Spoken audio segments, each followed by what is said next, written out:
Hi everyone, I'm Rick. Thanks for tuning in today.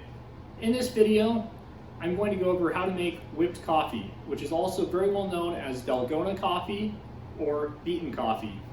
This delicious coffee is made from a few simple ingredients. We're going to whip together some instant coffee, some sugar, and a bit of hot water. First, I'm going to turn one of the stovetop heaters to high, and then I'm going to add some water to our saucepan. Once the water is boiling, we can mix it in with our other ingredients.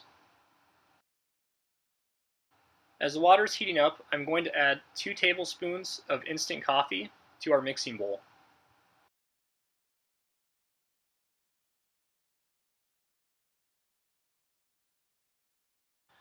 Now I'm going to add 2 tablespoons of cane sugar into the mixing bowl with the instant coffee.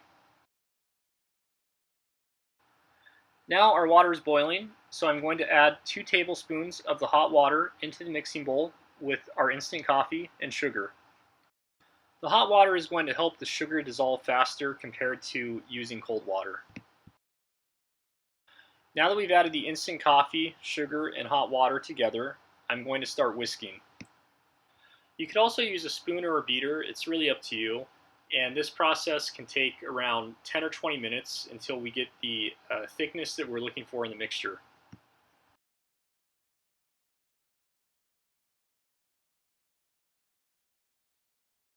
After using the hand whisk for a few minutes, I'm going to switch to an electric whisk now, which will help speed up the process. And I'm going to keep whisking until we start seeing a thick and creamy toffee-like texture. You may want to add more of the instant coffee, sugar, and hot water to produce more of the whipped coffee mixture. And that's okay, but it is important to note that if you're adding more ingredients, that they should all be in equal amounts.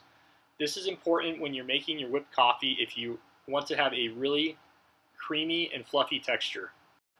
I've been whisking for a little while now, and as you can see, the whipped coffee now has a very thick, creamy, and toffee-like texture. I added some ice to my cup, and now I'm going to pour some milk over it. And this drink can be made with hot or cold milk, with or without ice, and it's really up to you and how you prefer to have your drink. Finally, it's time to add the whipped coffee on top of the milk and ice. If you like this video and want to see more like it, please click the thumbs up button below and subscribe to my channel.